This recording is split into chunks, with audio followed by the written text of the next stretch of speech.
अब आगे हम बात करते हैं थायराइड स्ट्रोम की। तो देखिए थायराइड स्ट्रोम क्या होता है, uncommon but serious complication that occur when hyperthyroidism is incompletely treated या untreated and then significantly worsen in the setting of acute stress such as infection, trauma, surgery।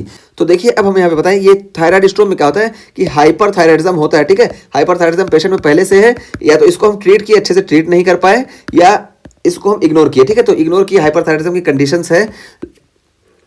अब यहाँ पे अचानक ऐसी कंडीशन आ जाती है ना जिस वजह से बहुत ज्यादा थायराइड हार्मोन का प्रोडक्शन होने लगता है, इसी को बोलते हैं थायराइड स्ट्रोम। देखिए नाम से ही पता चला है थायराइड स्ट्रोम।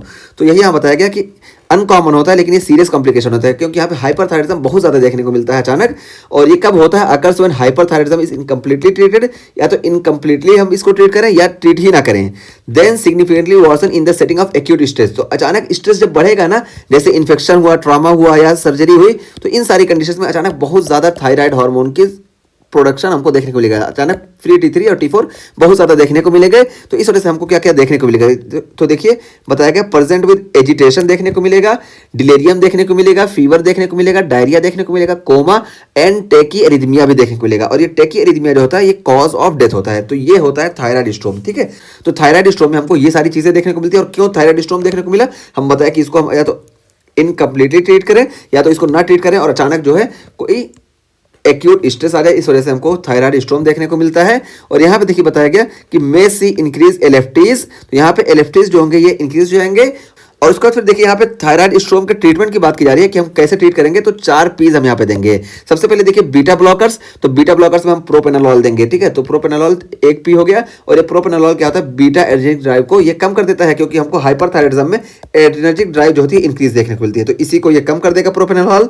इसी तरीके से देखिए प्रोपाइल थायोयूरेसिल, तो ये प्रोपाइल थायोयूरेसिल यहाँ पे देखिए ये थायराइड पर ऑक्सीडेज है, इसको ब्लॉक कर देगा। इसी तरीके से ये देखिए ये इसको भी ब्लॉक कर देता है 5 प्राइम डाई आयोडीनेज को, ठीक है। तो प्रोपाइल थायोयूरेसिल इसको भी ब्लॉक कर देती है। और उसके अलावा हम यहाँ पे ग्लूकोकॉर्टिकॉइड से प्रेडिसोलोन देते हैं और पोटेशियम आयोडाइड देते हैं, ठीक है। तो पोटेशियम आयोडाइड यहाँ पे देखिए ल्यूगल आयोडीन हम देते हैं। और ये कैसे काज करता है, तो देखिए आयोडाइड लोड को इंक्रीज कर देता है, जिसकी वजह से हमको वोल्फ-चाइकोव इफेक्ट देखने को मिलता है। तो इस तरीके से हम थायराइड स्ट्रोम को ट्रीट करते हैं। तो ये हम यहाँ पे बता दिए कि थायराइड स्ट्रोम को ट्रीट करने के लिए हम 4 पीज का इस्तेमाल करेंगे। तो ये हो गया हमारा थायराइड स्ट्रोम। और उसके अलावा फिर हम बात करते हैं अदर कॉजेज की। तो अदर कॉजेज जैसे देखिए एक्सोजिनस थायरोटॉक्सिकोसिस। तो एक्सोजिनस थायरोटॉक्सिकोसिस यानी हम बाहर से थायराइड हार्मोन ले रहे हैं। और ये कब होता है ना, तो देखिए excessive intake of thyroid hormone suspected in patient trying to lose weight, ठीक है। तो जो वेट लूज करने वाले पेशेंट होते हैं ना, तो हमको मालूम है कि थायराइड हार्मोन क्या करता है, बेसल मेटाबॉलिक रेट को इंक्रीज कर देता है। इस वजह से हमको वेट लॉस देखने को मिलता है। तो वेट लॉस करने की कंडीशन में ना कुछ लोग इसका इस्तेमाल करते हैं, और जब इसका ज्यादा इस्तेमाल करेंगे तो हमको थायरोटॉक्सिकोसिस देखने को मिलेगा, ठीक है। तो यही है एक्सोजिनस थायरोटॉक्सिकोसिस हमको देखने को मिलता है। या इसी तरीके से एक्टोपिक थायराइड प्रोडक्शन हमको देखने को मिलता है, जैसे स्ट्रोमा ओवरी में। तो स्ट्रोमा ओवरी में एक्टोपिक थायराइड प्रोडक्शन होने की वजह से हमको हाइपरथायराइडिज्म देखने को मिला। या इसी तरीके से देखिए यहाँ पे एक है कॉन्ट्रास्ट इंड्यूस्ड थायराइडाइटिस। तो कॉन्ट्रास्ट इंड्यूस्ड थायराइडाइटिस यानी कंट्रास्ट में हम आयोडीन का इस्तेमाल करते हैं ना, तो कंट्रास्ट में आयोडीन का इस्तेमाल करते हैं, तो इसमें भी हो सकता है हमको हाइपरथायराइडिज्म की कंडीशन देखने को मिले। ये चीज हुई।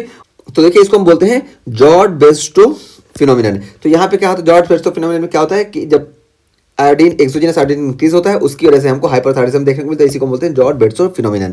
और देखिए ड्रग की वजह से भी हमको हाइपरथायराइडिज्म देखने को मिलता है। और यहाँ पे देखिए हमारी एम्योड्रॉन और लिथियम। तो देखिए एम्योड्रॉन और लिथियम ये हाइपरथायराइडिज्म भी कॉज करती हैं और हाइपोथायराइडिज्म भी कॉज करती हैं। देखिए हम यहाँ पे बताए थे कि हाइपोथायराइडिज्म अदर कॉज में ये देखिए एम्योड्रॉन और लिथियम जो है ये हाइपोथायराइडिज्म भी कॉज करती हैं। इसी तरीके से ये हाइपरथायराइडिज्म भी कॉज करती हैं एम्योड्रॉन और लिथियम। तो ये सारे हो गए हमारे हाइपरथायराइडिज्म के कॉज, ठीक। तो हाइपरथायराइडिज्म में मेन बात की ग्रेव्स डिजीज मोस्ट कॉमन यही है। टॉक्सिक मल्टीनोडुलर गॉइटर की हम बात किए, तो देखिए टॉक्सिक मल्टीनोडुलर गॉइटर है।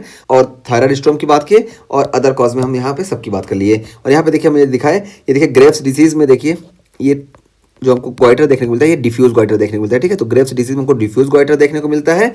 जबकि यहाँ पे देखिए टॉक्सिक मल्टीनोडुलर गॉइटर में देखिए डिफ्यूज गॉइटर नहीं देखने को मिलता है, बल्कि हमको कहीं कहीं देखने को मिलता है, ठीक है। तो ये हो गया हमारा ग्रेव्स डिजीज और टॉक्सिक नोडुलर गॉइटर में फर्क। और अभी आगे हम गॉइटर की अलग से बात करने वाले हैं, ठीक है।